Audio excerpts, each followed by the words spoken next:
Pemerintah Kabupaten Tabanan patut nangiang pariwisata ipun ring samian widangan.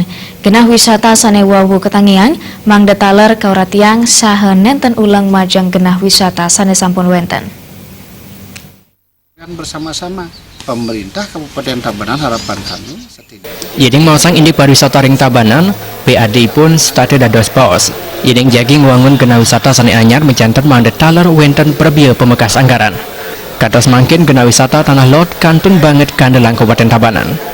Yeding pemerintah mempikayin ngelaksani yang promosi, Tanah Lot sampun enten muatang promosi malih, sandukan sampun kasuk. Sane patut kuratiang wanta genah wisata sane anyar. PHR Tanah Lot presiden keanggen nangiang genah wisata sane tiosan.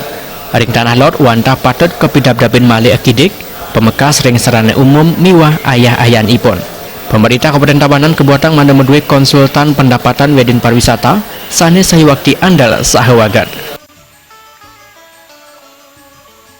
induk pariwisata di Kabupaten Tabanan itu harus mengangkat daripada induk-induk yang belum berkembang, yang mempunyai potensi untuk berkembang.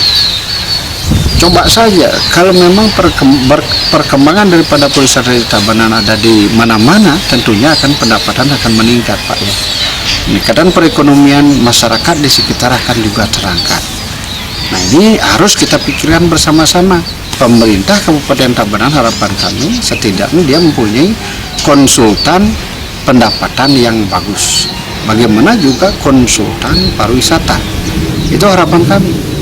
Sehingga nanti dalam rangka perkembangan itu kita lihat. Kenapa kita takut kehilangan untuk membeli misalnya umpan yang harganya Rp100.000 kalau kita mendapatkan ikan 2 juta atau 1 juta, kan itu harus kita pikirkan, Pak. Nah, kami harapkan sekali itu. Terus terang aja di Tabanan ini masih banyak potensi yang kita bisa kembangkan untuk mendapatkan pendapatan yang lebih bagus. Pemerintah mandepurun ngambil pemutus untuk memedalang anggaran sejeroning limbakang pariwisata sanewenten ring samian widangan ring Tabanan. Terima Jebal TV.